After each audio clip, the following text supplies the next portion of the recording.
So welcome everyone to this session in the Transforming Assessment webinar series. Today or tonight, this morning, this evening, wherever you are in the world, we're fortunate to have Christian Perfect, who will be presenting as part of the Christian Perfect, Bill Foster and Anthony Yu team from Newcastle University in the UK. So thank you very much for participating this morning, everyone, and thank you, Christian, for giving up the time to do this. We're very pleased that you're able to talk to us today about numbers. So we're going to hear about the system Numbas. The presentation, of course, is called Releasing the Power of the Web, a completely client-side approach to e-learning and e-assessment in numerate disciplines. So we're going to hear all about that. So Christian, I'm going to hand over to you now so you can take the mic and start the presentation. Hi. First of all, thanks for inviting me to talk today. So yeah, I'm Christian Perfect and I'm the e-learning officer in the School of Mathematics and Statistics at Newcastle University. So I have a couple of responsibilities in the school, but the main one that I spend almost all my time doing is working on Numbas, which is a browser-based e-assessment system for maths that we use inside the school and in a few other places. So I'm going to talk about that today. So first of all, I'll explain what Numbas is and give a brief demo of it. Then I'll explain how we ended up using this system and creating it, what we've been doing in the past at Newcastle. I'll point out some of the ways it's being used, and then I think the bulk of the talk is going to be about the design, because it's very unique or peculiar and quite opinionated. And then at the end, I'll talk about how you can use it and what we want in terms of a community of users. Okay, so Numbas is an e-assessment system that runs completely in the browser, completely on the client. So there's no back-end server doing marking or maths or anything like that.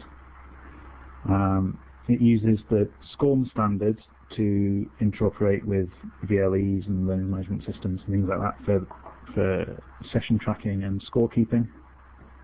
And it's completely open source under an Apache 2 license.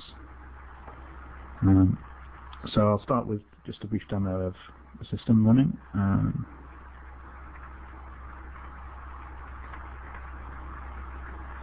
So here's a numbers exam I've made up specifically for today. This is just being served over the web. I can put the link in later. So a numbers test consists of one or more questions. Each question has a statement and then some parts where the student can enter their answers. The usual part types are supported, as well as a mathematical input part, which is what we really need for maths. So when you write in your answer to this part, you get an instant preview of what you've written and how the computer's interpreted it, which is particularly useful for knowing whether you've put the right thing in or not. So if I start answering this question, I think that's 11x plus 12 minus 28 minus 16, okay, and now over x minus 4, x plus 4. So I can tell straight away that 10x, yeah, yeah, I'm just a mathematician. So I can tell straight away that I haven't put the brackets in right here because this doesn't look how I was expecting it to. So if I put some brackets in, I need some more over there, then I've got it how I want. And if I submit that, there we go, I get a score. So additionally, the main use for this is formatively. So we have quite a few features for students who are just practicing methods, and we don't really care about exam conditions and things. most of the time. So there's a thing called show steps, where if you get stuck, you can ask for a bit more of a hint. You'll lose some fraction of the marks available.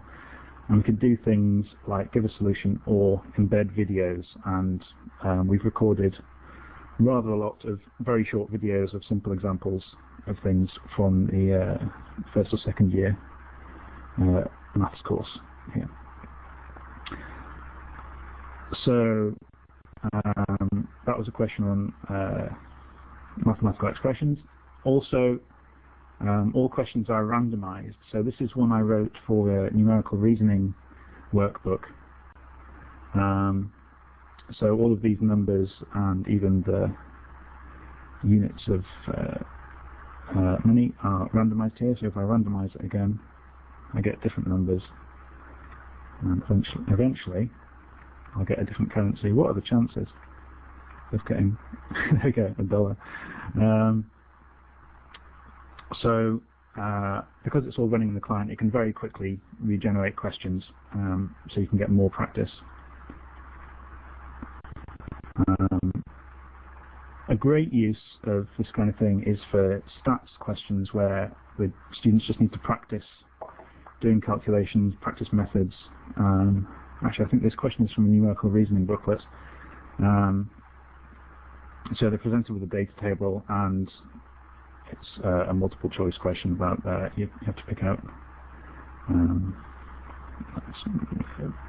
which industries did the best. Again, that's all randomized, so these industry names are randomized, the numbers are randomized.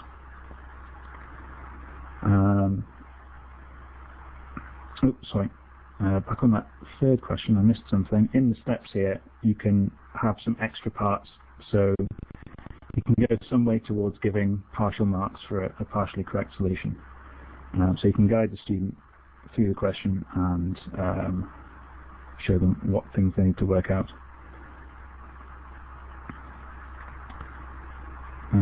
Is the screen keeping up for everybody? I was warned that it might buffer.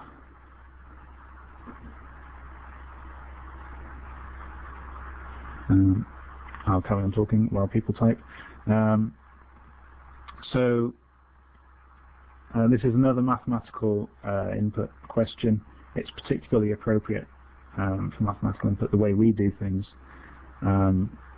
Things are marked by evaluating the student's expression and the correct expression over a randomly chosen set of points, so you can't do too much about recognizing the form of the answer.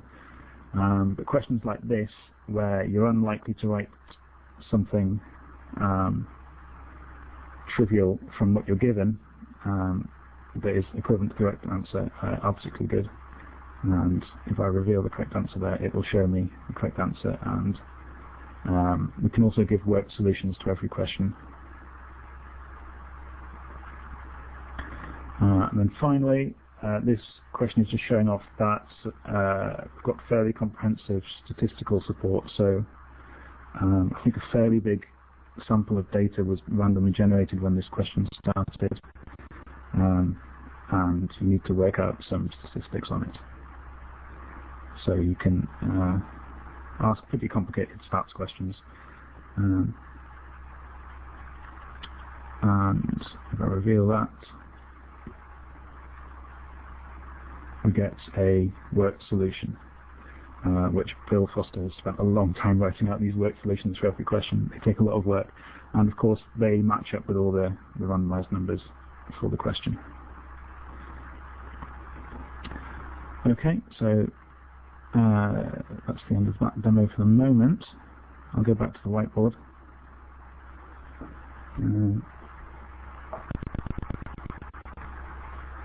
So Newcastle has been running computer-based assessment for 6 years.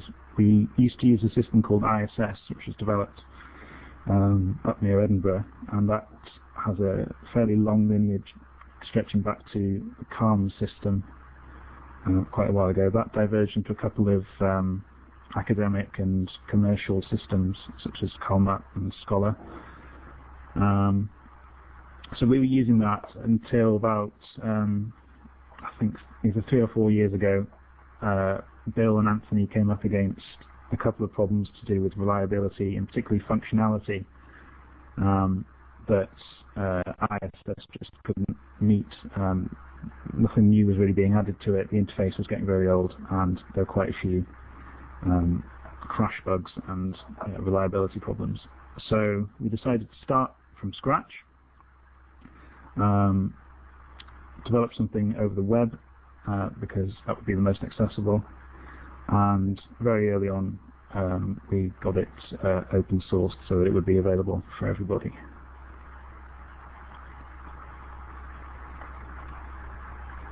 So currently Numbas is being used this academic year for all first-year maths modules at Newcastle.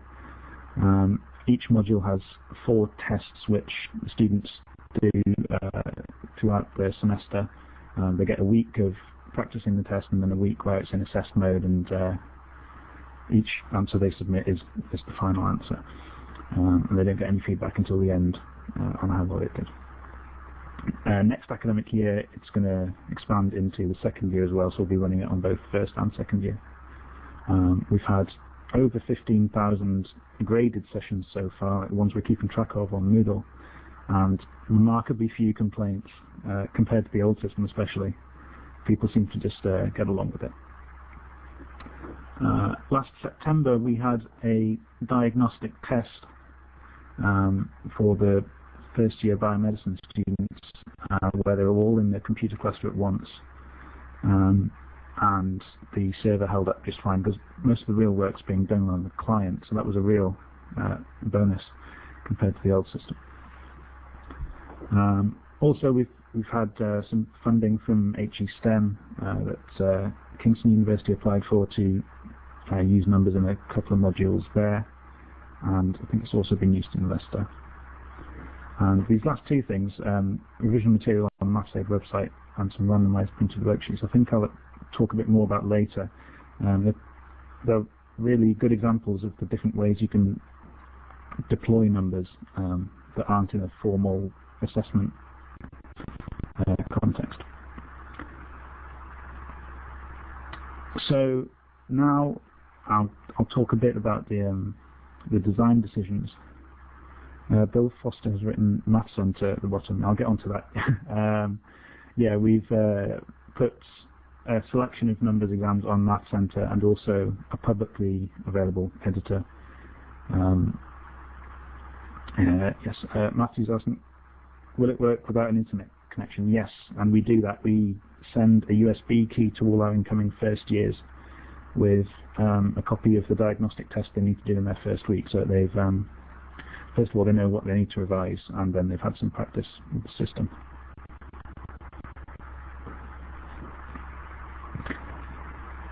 Okay, so this slide's just about the broad design names.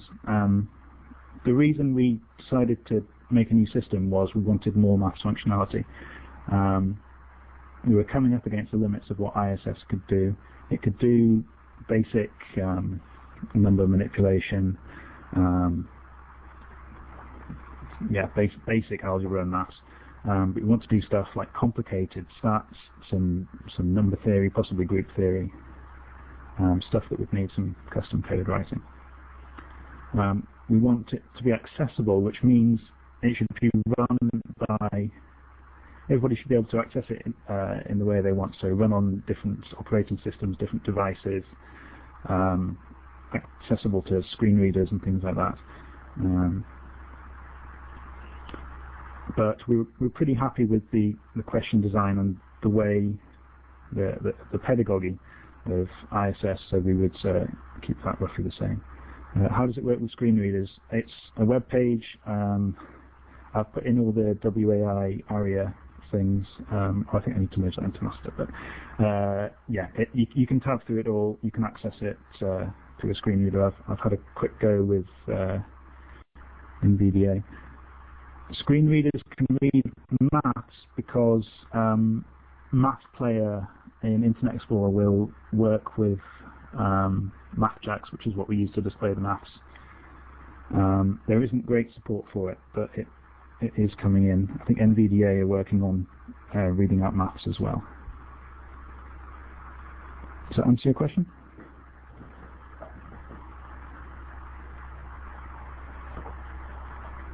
Great. So we wanted a better user interface as well. The ISS was it was just old-fashioned. It wasn't completely intuitive how you get into exams. It was a Windows proprietary program that you could only access from within the school's computer cluster. So there are a variety of problems there. We had a lot of problems with reliability with ISS. It would crash under load. It would crash when you're authoring things. There were quite a few maths bugs which made marking very difficult. So we wanted to pay attention to that. And then the final pie in the sky hope was that we would get the lecturers who were delivering the courses we were making assessment for more involved in that assessment, so more involved in the design, more aware of what's a good question to ask in computer-based assessment, and possibly even get some of them writing questions if we can get the interface simple enough or intuitive enough. Do I need to read that in the chat?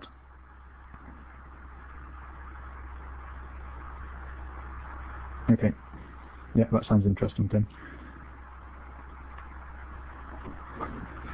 Okay, so I said in the title, or the subtitle of this talk, that Numbas is completely client-based, completely client-side. That's it's got a few advantages and disadvantages. I think the advantages really outweigh the disadvantages for formative use, which is what I think it's most appropriate for. So when you have a server on the back end, either running marking or running maths, which I think most of the assessment systems do, that can crash. And when it crashes, nobody can do their tests anymore.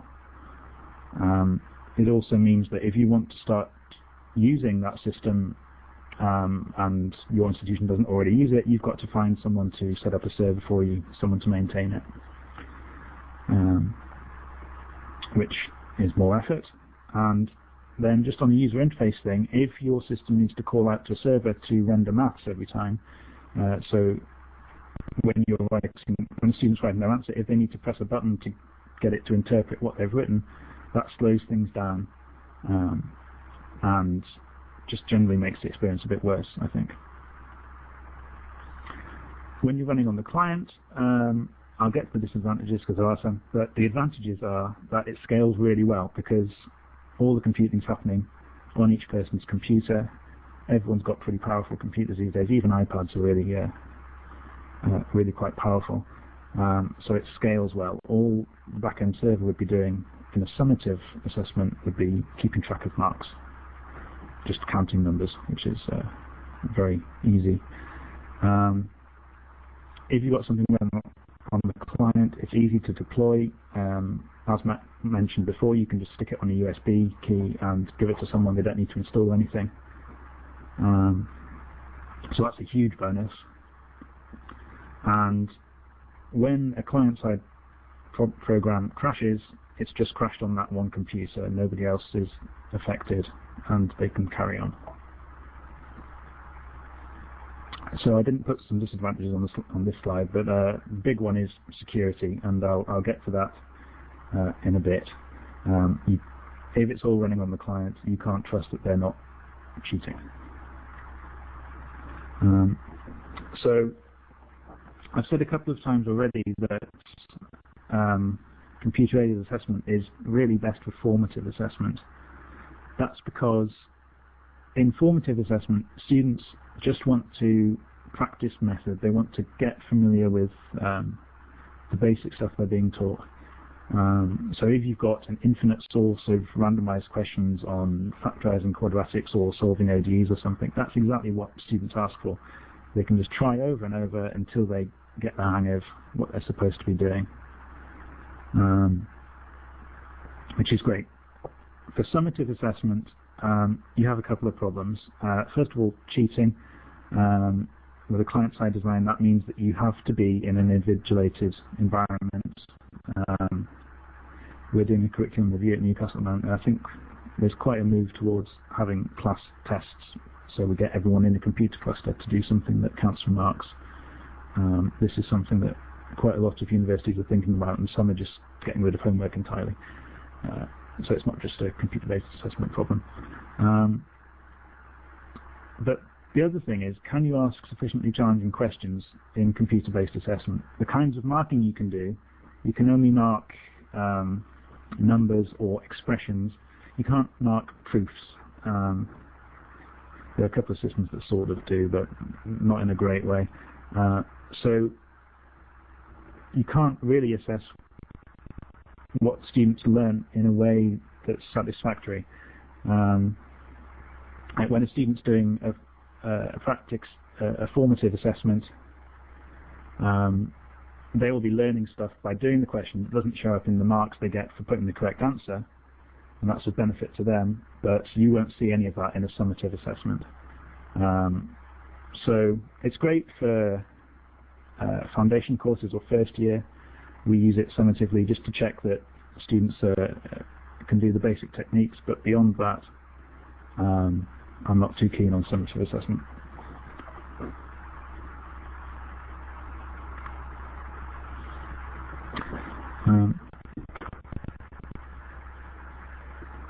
So the SCORM standard isn't hugely widely used, I don't think.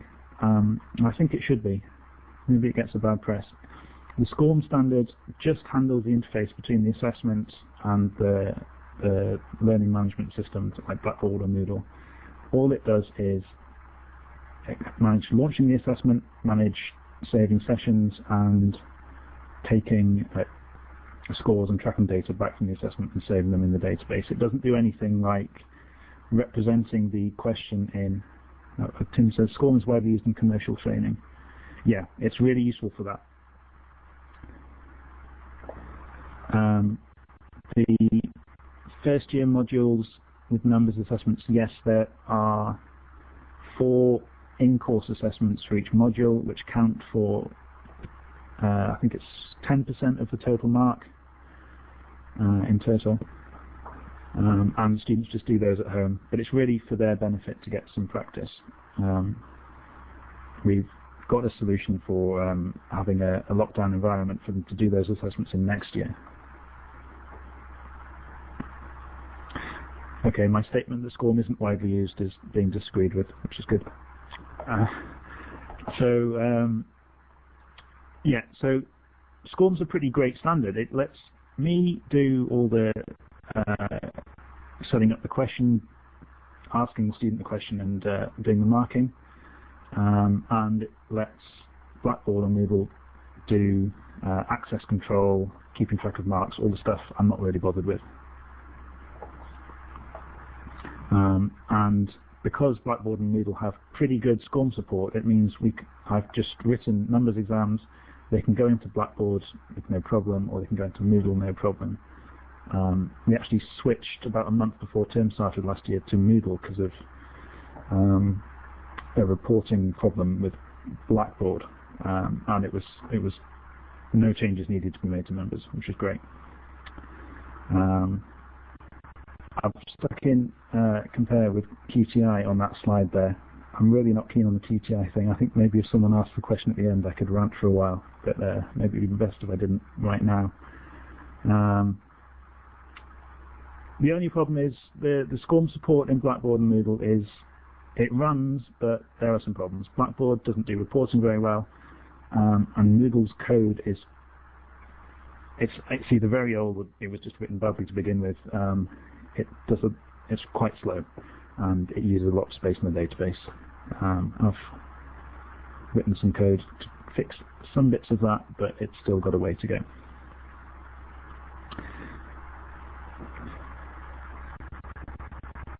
Okay, so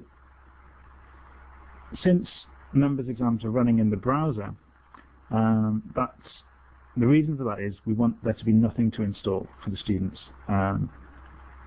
If we introduce the system and say, well, you've got to be running Windows and you've got to install this executable on your computer, that's a moderately big barrier to use.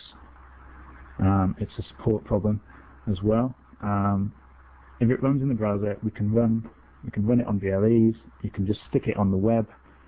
We've got a few on our math support site, and we've put it on things like DVDs and USB keys, as I mentioned before. Basically, every device has a browser now, so it's not just Windows, Mac, and Linux anymore. It's tablets and phones, all sorts of things, and stuff that runs in the browser just runs on those. We have students just started running their CBAs on the iPad without being told they could, and they didn't have any problems, which is great.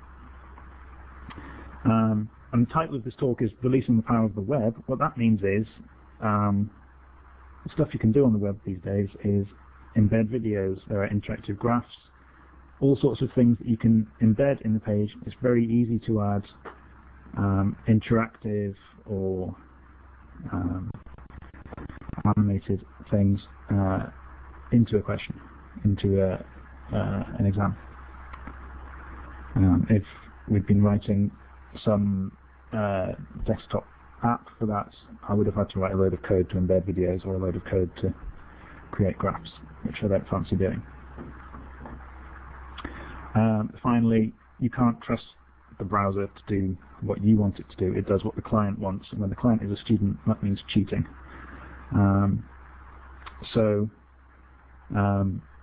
We've taken the position now that you just must have a controlled environment for running numbers tests. We've got a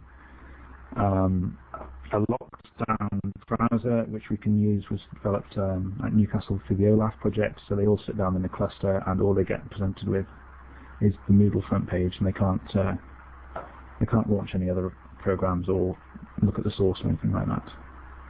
And that's a good enough solution.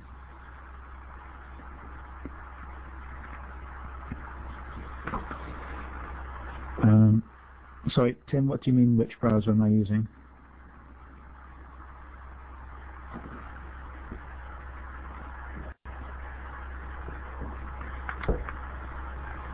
Oh, I don't think it has a name. It was developed by the OLAF project at Newcastle. I think it's just for internal use. It's basically Firefox in kiosk mode.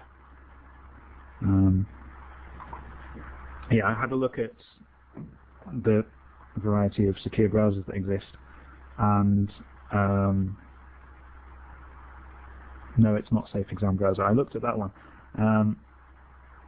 It's not possible to encrypt the pages that you deliver with Safe Exam Browser, which I couldn't really work out how you restrict access to a page with that outside an invigilated environment. But in an invigilated environment, I suppose it would work, but we've already got a system. So anyway, I think, has Geoff just posted the link to it? Yeah, okay. So something that was important to me was that we have a nice user interface, which means fairly minimal, intuitive, doesn't look bad, but then because it doesn't look bad, it's easy to use. We haven't had any complaints with it. Nobody's sent us emails saying I don't even know how to get into it, or I don't know how to complete my test, which is good. And it's all developed sticking quite closely to web standards, so it runs on just about everything. I haven't done any work. I've done a little bit of work to cater to IE because Internet Explorer has a load of bugs. But by and large, you can stick with web standards these days, and stuff just works everywhere. Importantly, all the user interface code and resources are detached from the marking and assessment side of the system. So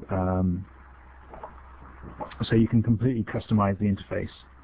And one way I did that was with this printed worksheet theme, which I might as well talk about now. I've changed the layout of my talk.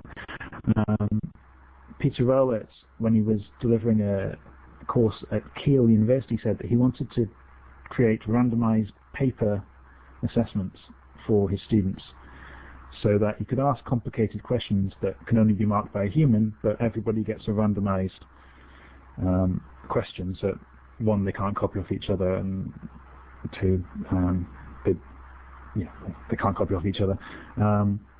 So it was pretty easy to rewrite or make a copy of the user interface that just creates a printable version of the exam. Actually, I'll show that now. Let's start application sharing again. So here's that demo I was making before. I changed the theme to worksheets. I'll give it a test run. So now you're just presented with this interface where you say how many exams you want, and it's going to go off and generate them. These questions aren't adapted for it, so they won't look particularly great. So you get this. Each sheet gets an ID number with it. You print these out, and then you use the work solution section of the question to give yourself a marking crib. And these are associated with the ID numbers of the worksheets as well. So Peter used that, and it seemed to go very well. A few of the lecturers at Newcastle have expressed an interest in that, and it's not something that was in the original design, but it was really easy to do, and I think it could be really useful.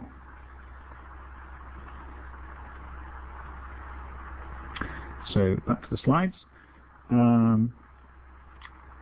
Finally, I need to give a big plug to MathJax, because it's a really great system for showing maths on the web. They've basically solved that problem. It runs in every browser. It displays really nice maths. It's not these blurry rendered images you used to get, or the plain text stuff like ASCII math that never looked very good. It looks just as good as LaTeX does. So Geoff has pasted the link in the chat, and if you don't know about it already, please go and have a look. So I've put some screenshots in here in case the application sharing didn't work, so I think I can skip past this. I'll just show that the maths here is, it looks quite nice. It looks like it belongs on the page, and it's very clear.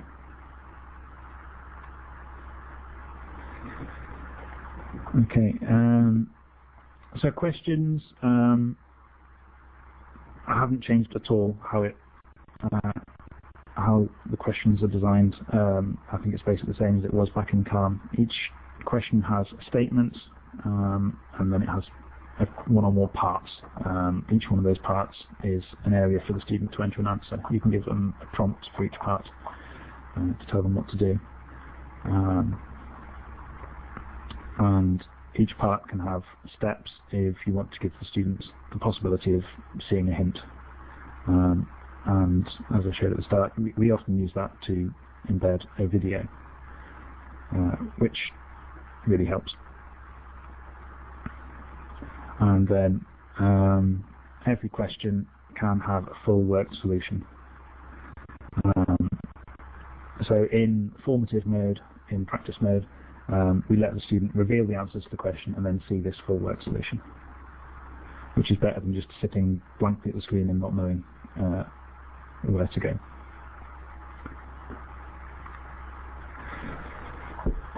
Okay, so the main use of Numbas is as an assessment system for maths, and so that means you need a computer algebra system. But because everything's running on the client, it has to be written in JavaScript. There didn't already exist one, so I had to write an algebra system in JavaScript. It's nowhere near as developed as things like Sage or Maxima, but it's good enough for our purposes. So the first reason you need it is to do marking, because if you ask the student to enter an algebraic expression, you need a way of interpreting that expression. So that was the start of the project, really. Bill brought me in to write that. But once you've got that system, you can use it to define the randomized variables in the question. Instead of programming, you can write things in a fairly simpler mathematical context. And once you can manipulate algebraic expressions, you can use that to take randomized expressions that are created from the variables you generated and make them look natural. So rearrange them and get rid of zero terms or factors of ones, stuff like that. There's a fairly complicated simplification system that happens when maths is displayed on the page. It's fairly comprehensive. We can do complex numbers, use the JStat library to give stats functions, and arrays, vectors and matrices. All those operations are supported as well.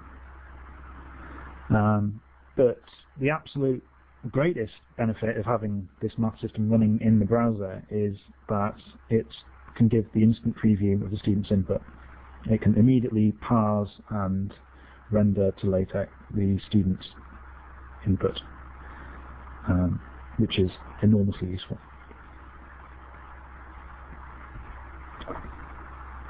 So again, there's a screenshot slide in case the application sharing broke.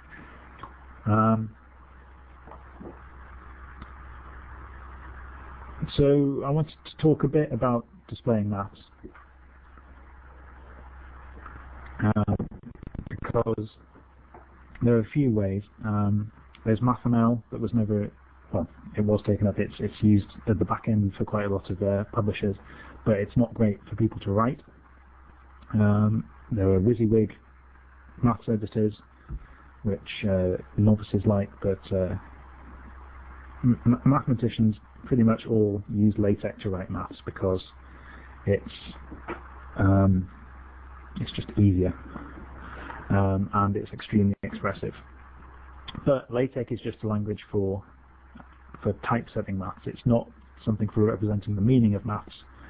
So when we're generating randomized expressions, we need some way of dealing with those, like I mentioned before, to make them, to rearrange them, to present them in a way that would seem natural. So there's this simplification rule system which does some pattern matching on randomized expressions that aren't in LaTeX to begin with, and then eventually get turned into LaTeX for display through MathJax. And having that makes questions loads more readable. You don't stumble over expressions that look a bit unwieldy.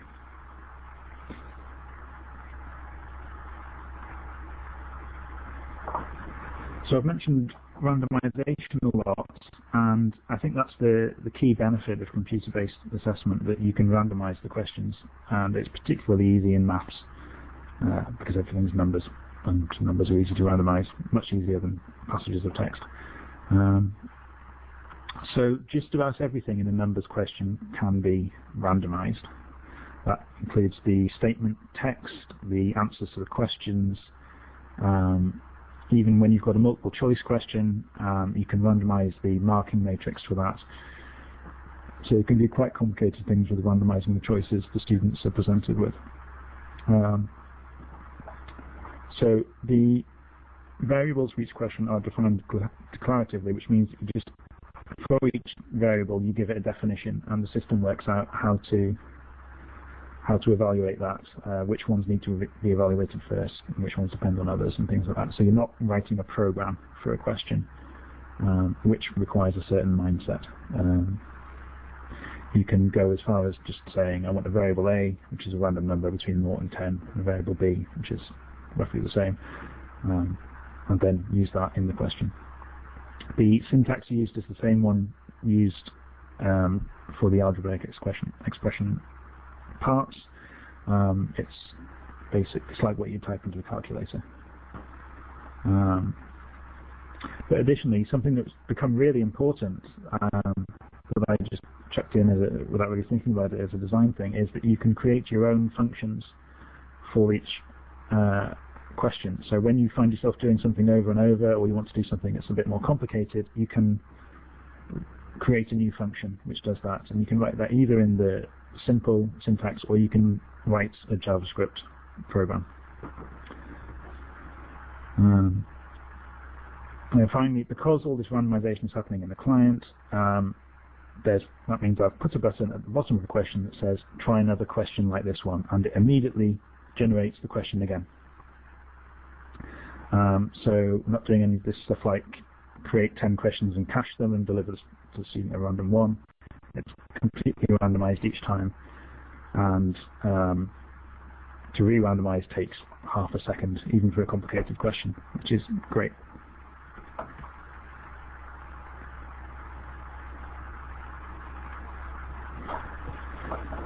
So what I've been spending the last year or so on is the authoring side of the system.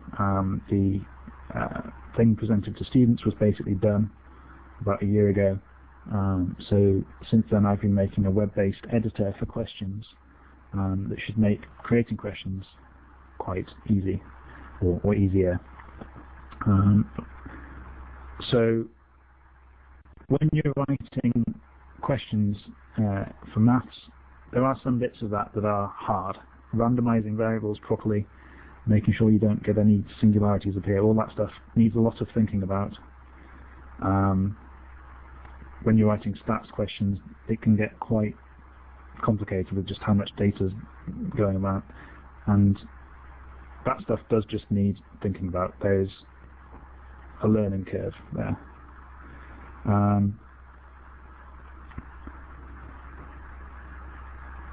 So you can restrict variables when randomizing for great questions of only the sum of difficulty. Yeah, typically what you'll do when making a randomized question is you'll randomize the answer and then generate the numbers the student gets presented with from that.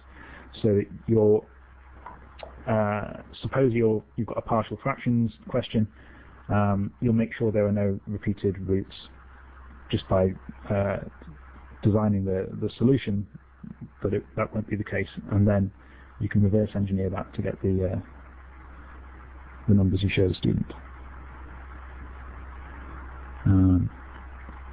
Okay, so editing. There is this hard stuff that is unavoidable, but everything else should be easy. So the interface for making these things should be easy. Writing the content, the text, should be simple. So all of that stuff I've tried to make as intuitive as possible. But we're also, once I've got some time, we're planning on adding a simplified editing mode where we've got loads of questions already written, but they might not be completely applicable to, like, suppose you're a vet or a medic or something. You might want to change the words of a question about titrations to have a few more application-specific words in. So we're going to add a simplified mode where the question is randomized the same way, but you can just change some of the text and just some of the parameters. Would it be possible to write unit tests to discover the problematic combinations of variables? I suppose it would, but I think in doing that you would find out where they are, and because of this huge range of different kinds of questions you'd write, it would be hard to come up with some system that would cover all of those, that would actually make that easier. I'll show you in a bit one thing we do to make it a bit easier writing randomized variables. Okay, so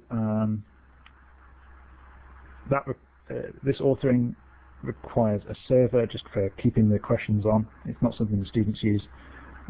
We have one of those that's private and for internal Newcastle use, but there's one on Math Centre which is open to the public, and we've put a few hundred questions on that already to stock it up to begin with. So I'll give a demo of that now.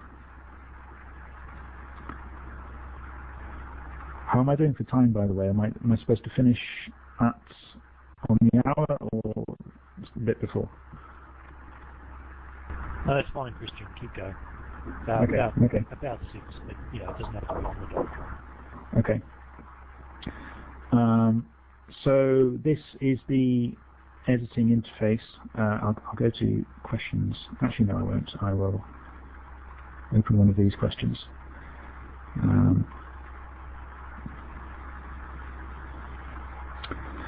So when you're editing a question, we have everything's in a tabbed interface. There's a button to test run the question and links for the various versions you might want it in. Question statements, it's just a tiny MC editor, it's WYSIWYG, that's fine. So writing the content is fairly easy. For variables, we have this interface. That's quite a few for this one.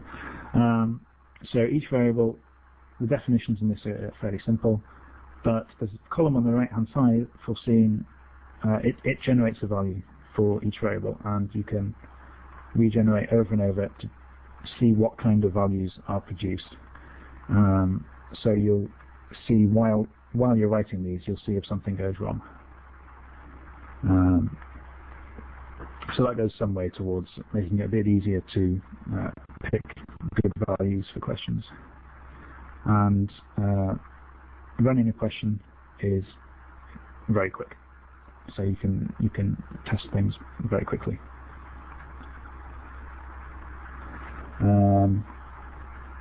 So this is the editor that's on Math Centre, so you can all access this. There's 52 pages of questions. Each page has 10 questions on it. They each have a progress thing added on, so you can filter out and just see the questions that are completed. And if you just want to use some, you don't want to write a question, you can just pick some out from here. And creating an exam is, where have I got it here? You just search for questions on the right hand side, add them into the list on the left, and that creates your exam. And then it's just a link to download the SCORM package ready to upload to Moodle. So that's the editing interface, which, I don't know, it's fairly intuitive, and I think a bit easier than other interfaces I've seen in the past with other systems.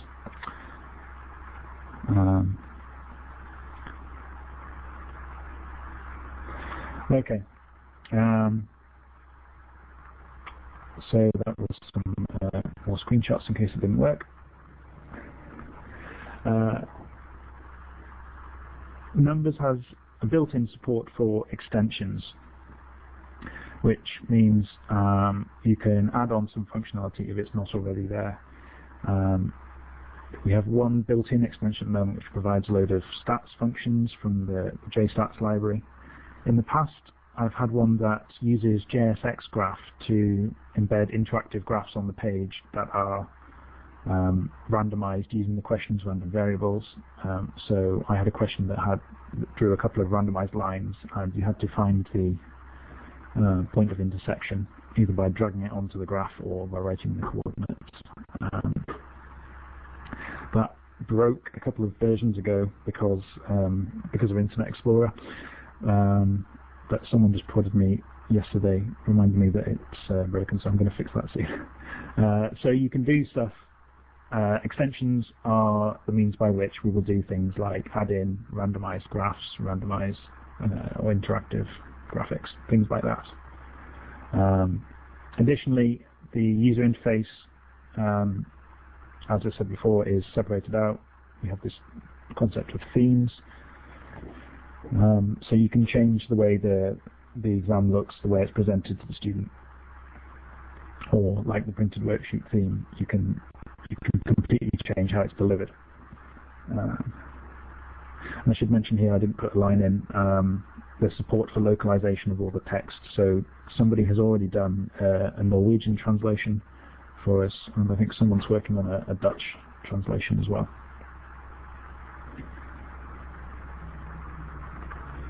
Okay, there's that stats question I showed before. So Numbas tests are really well suited for use as open access resources because they're completely self-contained. They run in the browser, so they're accessible just about everywhere. They don't have any dependencies that might disappear in a few years. And they're very easy to share because it's just a zip file is the entire compiled test. So with that in mind, we set up the editor at Math Center and uploaded some tests, some exams to Math Center itself for people to use the things we've already made as open access resources and also to create their own. And we want to establish a community of people doing that through the Math Center editor.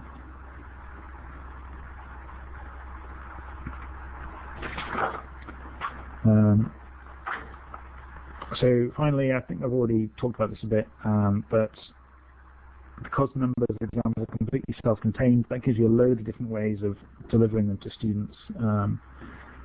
You can do them through a VLE, like we do as part of the student's formal course, but we put them on USB key for incoming students. You can put things just on the normal web. We've got some revision resources on our Math Support Unit's website. There were some.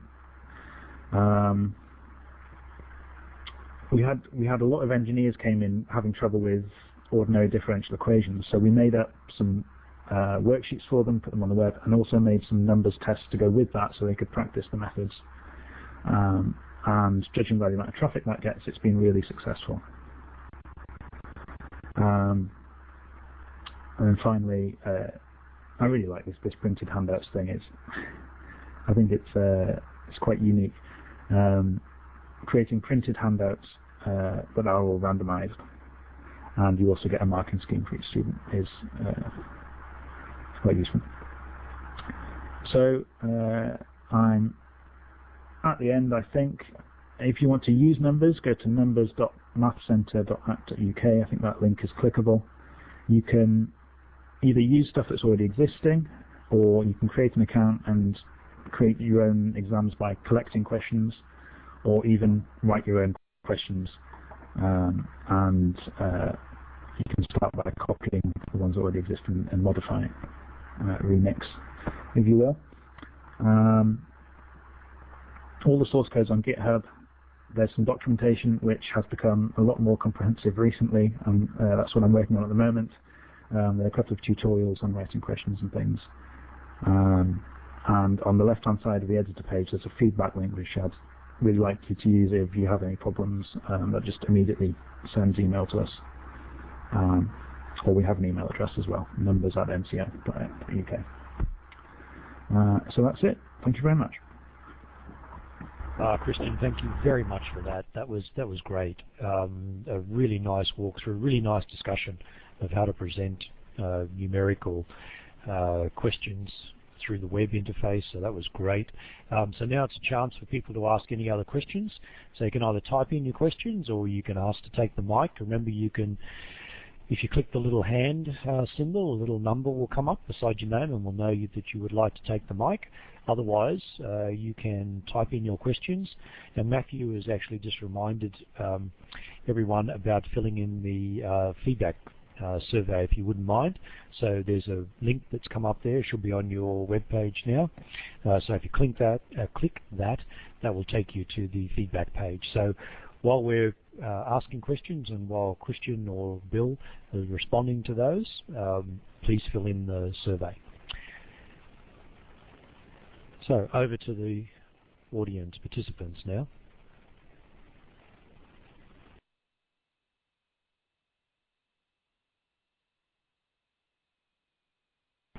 I can see Jack's writing something down there, so presumably that'll come up in a sec.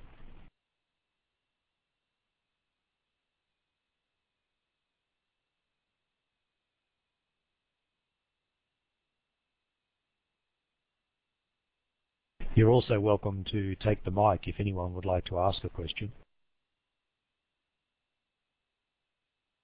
To get comfortable with the system, to write a question that's pretty basic doesn't take too long. So something that, I don't know, just ask two numbers and they're randomized and add them together. You can work through the tutorial I've written, I reckon, in half an hour or an hour. But there's basically no limit to how complicated you can get with it. Bill's got years of experience and is still trying out new things. So I think to do the more complicated questions would take you quite a while to get to have the experience to be able to do that. Embedding in Blackboard and Moodle, they both support SCORM as a content type, so you just go to Blackboard and it's under one of the content types. You start by going to the editor, you download the SCORM package zip file, and then just upload that to Blackboard. There's a tutorial in the documentation for that, along with a screencast. Okay, Bill, did you want to take the microphone? No, Christian has explained what I was going to say. Okay, thanks. Yeah, the drag and drop in the latest Moodle is really useful. I don't know if Tim was involved in that, but it's pretty good.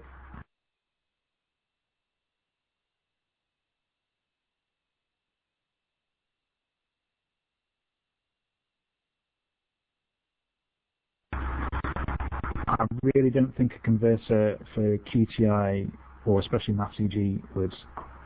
Well, first of all, would it be possible? I'm not particularly sure, but if it would be useful, I really can't see the point.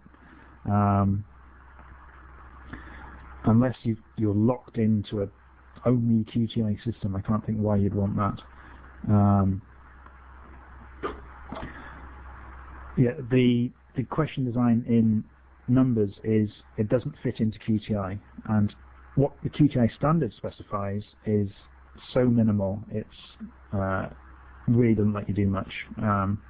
The QTI math thing that exists is all custom extensions that aren't cross-compatible, so I just want to avoid that completely. Hi, Bill Foster here. About creating questions, it is possible if you go to the Math Center site to take any question, copy it, and then amend it. So you can create your own version of any of the questions on the Math Center site.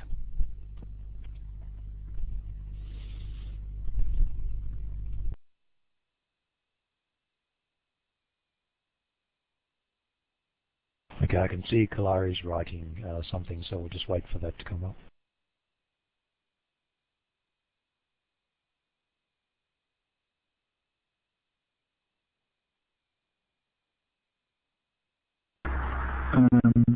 Outside of maths, we used ISS, or the old system, with engineers and vets and biomedics already. So in STEM, it's really useful because the fundamentals of mathematical literacy are the stuff that they need to be taught, which is really useful. Beyond STEM, we have multiple choice types, we have text entry types, but and it's useful for that. You can do quite complicated things with multiple choice marking, but I think probably there are more appropriate tools.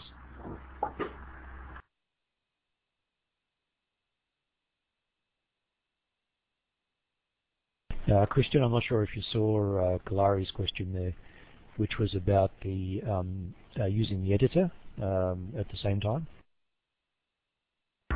I don't think there are any problems. It's not doing too much. If there are problems at the moment, that's why you're asking. I'll look into it. But we haven't had any problems with people using it. Really, we haven't had loads of people using it once yet. But I can't think of any reason why it would break under much load. Tim's mentioned Stack, and I meant to say at the start of the talk that Chris Sanguin's talk for this series really made the case for computer-based assessment of maths very well, and Stack's worth looking at.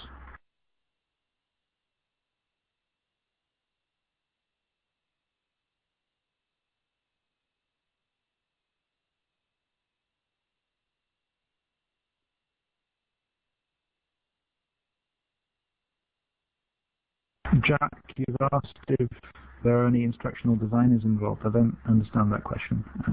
Could you expand a bit?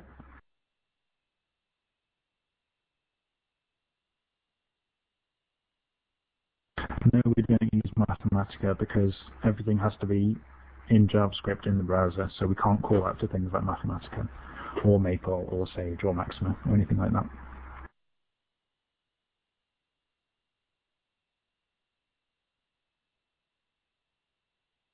Oh, I see what you mean, Jack. Well, Bill Foster has been writing these kinds of questions for years and years and years. I hope that doesn't make him sound old. He's got a huge amount of experience in this, so he's the one that does that at Newcastle. If you want some help, feel free to email us.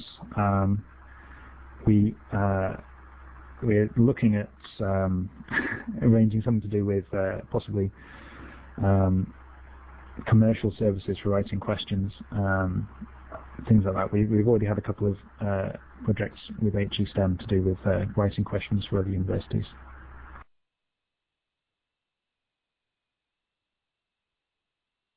Great. It's only my principles that stop me calling out to Maxima. There's nothing to stop you doing some server requests while setting up the question. But I think it would slow down the generation of questions to begin with, and it would add in this server dependency, which is what I've been trying to avoid. But if you really need something done in Maxima, yeah, you could write an extension that does that. Someone was just asking about that last week, actually. But I prefer to implement it in JavaScript.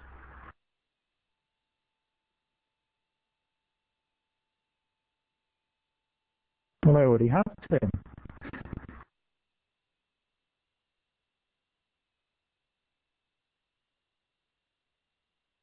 Yeah, I took a look at the Maxima source code a while ago to see whether it would possibly carry over to JavaScript, but I gave up on that very quickly. It's all Lisp. Thanks for putting the link in there.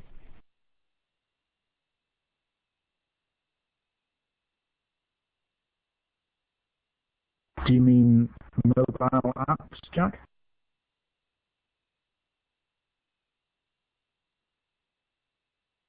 I was asking you, do you mean mobile apps, like things running on phones and tablets?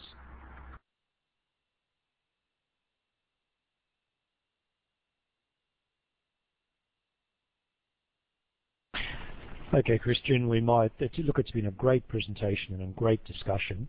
So I don't want to, push the friendship too much. You've spent a lot of time with us, so we really appreciate that. First of all, to say thank you, Christian, for getting up early there and presenting for us. Thanks very much. Also, Bill, for being online as well and coming in there a few times. Thanks very much to all our participants. Just to remind you that this will be recorded. We're recording this, so this will be available for any of your colleagues who couldn't be here today. So you might want to let them know about this, because we do actually get quite a large number of people actually reviewing these and letting their colleagues know about it. So Mathew will put up the link, as he's just said there. He'll email the link around to everyone who is on our list, but also we'll put the link up on the Transforming Assessment website. And as you've seen, we've been running these Transforming Assessment webinars now for a couple of years, and we've had a couple of presentations on the map, so that's great. It's really, I think, quite useful to have a look at the alternatives that are out there for people in all these different areas. So, Christian, thank you very much for your time. Thanks very much again. Thank you. Okay, good night, good morning to everyone, wherever you are in the world, and thanks very much for being with us.